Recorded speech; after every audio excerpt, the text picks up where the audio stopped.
안녕하세요, 여러분. 건강궁금TV의 닥터 토마스입니다. 드디어 마지막 시간입니다.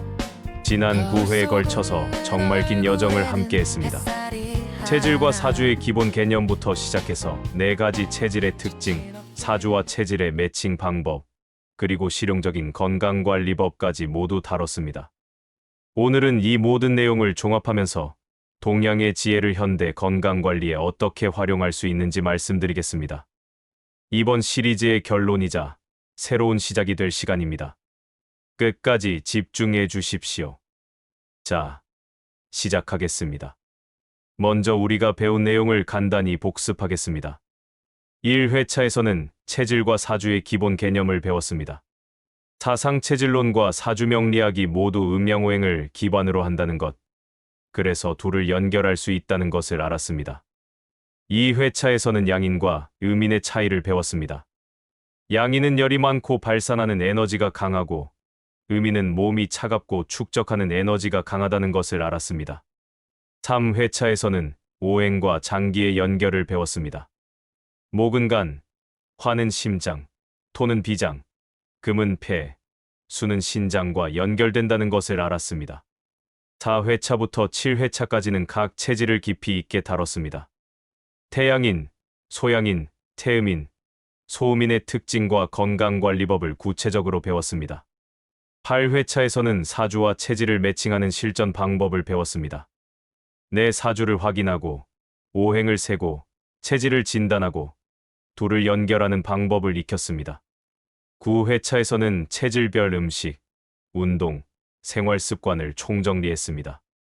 실생활에서 바로 쓸 수 있는 구체적인 가이드를 받았습니다. 정말 많은 내용을 배웠습니다. 그런데 이 모든 것의 핵심은 하나입니다. 바로 나를 아는 것입니다. 자기 몸의 특성을 알고 그에 맞게 생활하는 것. 이것이 건강의 시작입니다.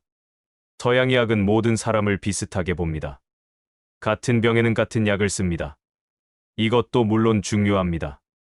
급성 질환이나 응급 상황에서는 서양의학이 최고입니다. 하지만 만성 질환이나 건강 유지에는 동양의학의 접근이 더 효과적일 수 있습니다. 왜냐하면 사람마다 다르다는 것을 인정하고 그에 맞는 관리를 하기 때문입니다. 체질과 사주는 바로 이 나를 아는 도구입니다. 내가 어떤 체질인지, 사주에서 어떤 오행이 강하고 약한지 알면 내가 어떤 질병에 취약한지, 어떤 음식이 맞는지, 어떤 운동이 좋은지 알 수 있습니다. 이것을 현대 건강관리에 어떻게 활용할 수 있을까요? 첫째, 예방의학으로 활용하십시오. 체질과 사주를 알면 미리 대비할 수 있습니다. 예를 들어 사주에 금이 없고 체질이 태음인이면 폐가 약하다는 것을 알 수 있습니다. 그러면 미리 폐를 강화하는 음식을 먹고 호흡기 관리를 하고 감기를 조심하면 됩니다. 질병이 생긴 후에 치료하는 것보다 미리 예방하는 것이 훨씬 낫습니다. 체질과 사주는 예방의 지도입니다.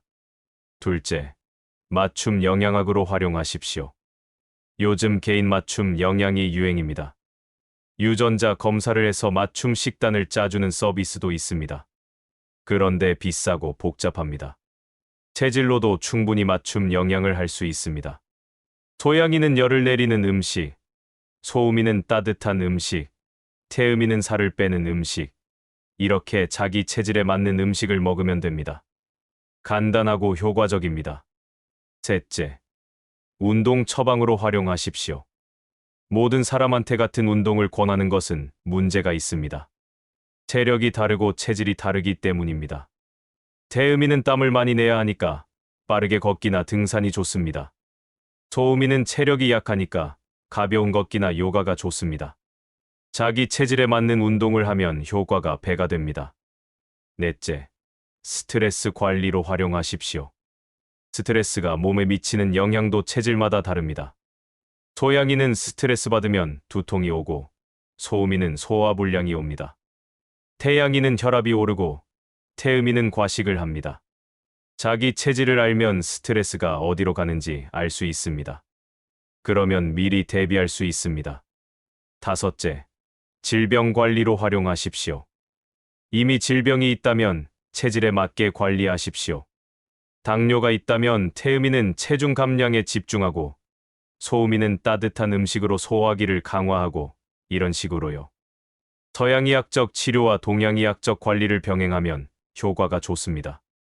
여섯째, 건강검진 계획으로 활용하십시오. 체질과 사주를 알면 어떤 검사를 중점적으로 받아야 하는지 알 수 있습니다. 태양인은 간 기능 검사와 혈압 체크를 자주 받아야 합니다. 소양인도 혈압과 심장 검사가 중요합니다. 태음인은 혈당, 콜레스테롤, 간 수치를 체크해야 합니다. 소음인은 빈혈 검사와 소화기 검사가 필요합니다. 맞춤형 건강검진을 계획할 수 있습니다. 일곱째, 노화 방지로 활용하십시오. 나이 들면서 약해지는 부분도 체질마다 다릅니다. 미리 알고 관리하면 건강하게 나이 들 수 있습니다. 태양인은 간과 눈이 먼저 약해집니다. 소양인은 혈압과 심장이 문제가 됩니다. 태음인은 대사질환과 관절이 약해집니다. 소음인은 소화기와 면역력이 떨어집니다. 미리 대비하십시오. 여덟째, 자녀 건강관리로 활용하십시오. 아이의 체질을 알면 어릴 때부터 맞춤 관리를 할 수 있습니다. 체질에 맞는 음식을 먹이고 체질에 맞는 운동을 시키면 건강하게 자랍니다. 특히 소음인 아이는 소화기가 약하니까 따뜻한 음식을 먹여야 하고 태음인 아이는 비만에 주의해야 합니다. 아이 건강의 기초를 다져줄 수 있습니다. 아홉째, 가족 건강관리로 활용하십시오. 가족 구성원의 체질을 알면 식단 짜기가 쉬워집니다. 물론 체질마다 다른 음식을 따로 만들 수는 없습니다. 하지만 기본은 공통으로 하고 각자에게 맞는 반찬을 추가하면 됩니다. 예를 들어 밥은 잡곡밥으로 같이 먹고, 소양인 가족은 오이 무침을 더 먹고, 소음인 가족은 생강 넣은 국을 더 먹는 식입니다. 가족 모두 건강해질 수 있습니다. 열째, 인생 설계로 활용하십시오.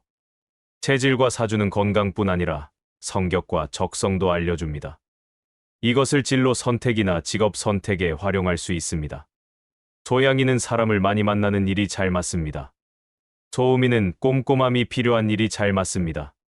태음인은 끈기가 필요한 일이 잘 맞습니다. 자기 체질에 맞는 일을 하면 스트레스도 덜 받고 성공 확률도 높아집니다. 이렇게 체질과 사주는 건강을 넘어서 삶 전체에 활용할 수 있습니다. 그런데 주의할 점도 있습니다. 첫째, 체질과 사주가 절대적인 것은 아닙니다. 참고 사항입니다. 너무 맹신하지 마십시오. 둘째, 체질은 변할 수 있습니다. 환경이나 생활 습관에 따라 조금씩 변합니다. 고정된 것으로 생각하지 마십시오. 셋째, 증상이 심하면 반드시 병원에 가십시오. 체질 건강법은 보조수단입니다. 치료는 의사에게 받아야 합니다. 넷째, 극단적으로 실천하지 마십시오. 나쁘다는 음식을 절대 안 먹는다거나 좋다는 음식만 먹는다거나 하면 안 됩니다. 균형이 중요합니다. 다섯째, 스트레스 받지 마십시오. 체질에 맞게 살려고 너무 애쓰다가 스트레스 받으면 오히려 해롭습니다. 편안하게 실천하십시오. 여섯째, 다른 사람과 비교하지 마십시오. 체질이 다르면 먹는 것도 다르고 운동도 다릅니다. 누구는 고기를 먹어도 괜찮고 누구는 안 먹어야 합니다. 비교할 필요 없습니다. 일곱째, 전문가와 상담하십시오. 정확한 체질 진단은 전문가에게 받는 게 좋습니다. 이 시리즈는 기본 가이드일 뿐입니다. 여덟째, 꾸준히 하십시오. 며칠 하고 포기하면 소용없습니다. 최소 석 달은 해야 효과를 봅니다. 이제 여러분이 남겨주신 질문에 답변하겠습니다. 질문 하나. 체질은 평생 안 바뀌나요? 기본 체질은 평생 유지됩니다. 태어날 때 정해지니까요. 하지만 생활 습관이나 환경에 따라 조금씩 변할 수 있습니다. 예를 들어 소음인이 따뜻한 음식을 오래 먹으면 몸이 덜 차가워질 수 있습니다. 하지만 완전히 다른 체질로 바뀌지는 않습니다. 질문 둘. 부부가 체질이 다르면 어떻게 하나요? 다른 게 오히려 좋습니다. 서로 보완할 수 있거든요. 식사는 기본 메뉴는 같이 하고 반찬을 다르게 하면 됩니다. 예를 들어 밥과 국은 같이 먹고, 한 사람은 매운 반찬을 먹고 다른 사람은 순한 반찬을 먹는 식입니다. 질문 셋. 아이 체질은 언제 알 수 있나요? 보통 3살 정도 되면 체질 특징이 나타나기 시작합니다. 그런데 확실해지는 건 사춘기 이후입니다. 어릴 때는 너무 단정 짓지 말고 대략적으로만 파악하십시오. 질문 넷. 체질 검사는 어디서 받나요? 한의원에 가면 체질 진단을 받을 수 있습니다. 사상 체질 전문 한의원도 있습니다. 진찰과 문진을 통해 정확하게 진단받을 수 있습니다. 질문 5. 4주만 봐도 체질을 알 수 있나요? 대략적으로는 알 수 있습니다. 하지만 100% 정확하지는 않습니다. 4주는 타고난 기운이고 체질은 현재 몸 상태니까요. 둘을 같이 보는 게 가장 정확합니다. 질문 6. 체질에 안 맞는 음식을 먹으면 어떻게 되나요? 한두 번 먹는다고 큰 문제는 없습니다. 하지만 장기적으로 계속 먹으면 건강에 안 좋습니다. 예를 들어 소음인이 찬 음식을 계속 먹으면 소화불량이 만성화되고, 소양인이 매운 음식을 계속 먹으면 두통이나 고혈압이 올 수 있습니다. 질문 7. 체질 음식만 먹으면 다른 영양소가 부족하지 않나요? 그렇지 않습니다. 체질에 맞는 음식도 충분히 다양합니다. 예를 들어 소양인은 고기를 조심하라고 하지만 해산물은 먹을 수 있습니다. 단백질을 충분히 섭취할 수 있습니다. 균형 잡힌 식단이 가능합니다. 질문 8. 운동을 안 좋아하는데 꼭 해야 하나요? 네, 꼭 해야 합니다. 특히 태음인은 운동이 필수입니다. 하지만 좋아하지 않는다면 강도를 낮추십시오. 격렬한 운동 대신 산책부터 시작하십시오. 조금씩 늘려가면 됩니다. 질문 9. 체질 차를 하루에 얼마나 마셔야 하나요? 물 대신 수시로 마시면 됩니다. 하루 500ml에서 1리터 정도가 적당합니다. 너무 많이 마시면 배가 불러서 식사를 못할 수 있습니다. 질문 10. 다이어트 할 때 체질을 고려해야 하나요? 네, 꼭 고려해야 합니다. 체질마다 살이 찌는 원인이 다릅니다. 태음인은 운동 부족과 밀가루가 원인이고, 소음인은 대사가 느린 게 원인입니다. 원인에 맞게 다이어트해야 효과가 있고 리바운드가 없습니다. 질문 11. 임신 중에도 체질 식단을 따라야 하나요? 기본 원칙은 따르되 융통성 있게 하십시오. 임신 중에는 영양이 중요하니까 너무 제한하지 마십시오. 예를 들어 소양인이라도 임신 중에는 단백질을 충분히 섭취해야 합니다. 전문가와 상담하십시오. 질문 12. 나이 들면 체질이 더 중요한가요? 네, 나이 들수록 체질이 중요해집니다. 젊을 때는 어떻게 먹어도 괜찮지만 나이 들면 몸이 예민해집니다. 체질에 안 맞는 것을 먹으면 바로 반응합니다. 중년 이후에는 꼭 체질에 맞게 생활하십시오. 질문 13. 체질과 혈액형은 관계가 있나요? 직접적인 관계는 없습니다. 체질은 동양의학 이론이고 혈액형은 서양의학 분류입니다. 다른 체계입니다. 질문 14. 살이 안 찌는 체질도 있나요? 소양인과 소음인은 살이 잘 안 찝니다. 특히 소음인은 먹어도 안 찝니다. 소화 흡수가 잘 안 되기 때문입니다. 이런 분들은 오히려 체중을 늘리는 게 목표입니다. 질문 15. 체질 건강법을 시작하면 언제 효과를 볼 수 있나요? 개인차가 있지만 보통 한 달 정도 지나면 몸이 가벼워지는 것을 느낍니다. 석 달 정도 하면 확실한 변화를 봅니다. 6개월 하면 건강검진 수치가 개선됩니다. 꾸준히 하십시오. 이외에도 질문이 많았는데 다 답변하지 못해 죄송합니다. 이제 마무리하겠습니다.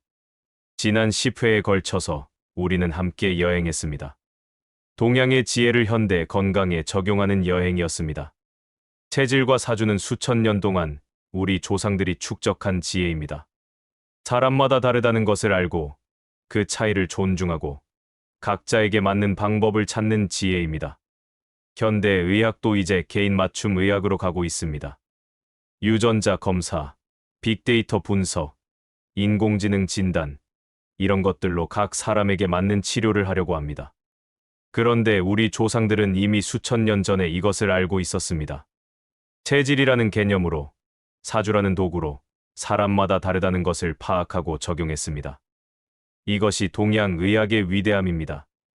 물론 서양 의학도 중요합니다. 급성 질환, 응급 상황, 외과적 치료에서는 서양 의학이 최고입니다. 저는 서양 의학을 부정하는 게 아닙니다.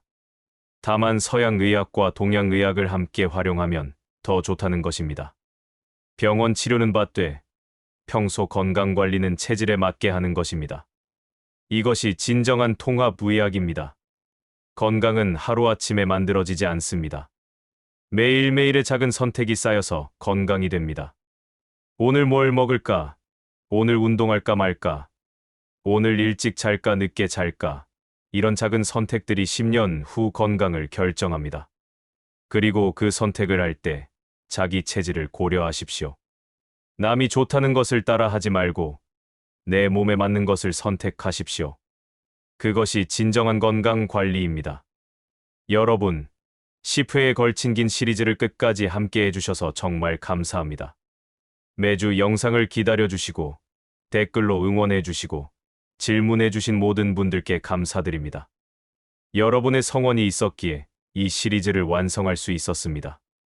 이 시리즈가 여러분의 건강에 작은 도움이라도 되었으면 좋겠습니다. 그리고 여러분이 더 건강하고 행복하게 사시길 진심으로 바랍니다. 건강궁금TV는 앞으로도 여러분의 몸과 마음이 모두 건강할 수 있도록 다양한 시각에서 건강을 바라보는 유익한 정보를 전해드리겠습니다. 단순한 의학 정보를 넘어서 삶의 질을 높이고 진정한 웰빙을 추구할 수 있는 지혜를 함께 나누겠습니다. 오늘도 시청해주셔서 감사합니다. 여러분 모두가 몸과 마음이 조화로운 진정한 건강을 누리시길 바랍니다. 여러분이 궁금해하시는 내용으로 영상을 만들겠습니다. 다시 한번 감사드립니다. 건강하십시오, 여러분. 행복하십시오, 여러분. 자기 체질에 맞게 사십시오, 여러분. 그것이 가장 아름다운 삶입니다. 감사합니다.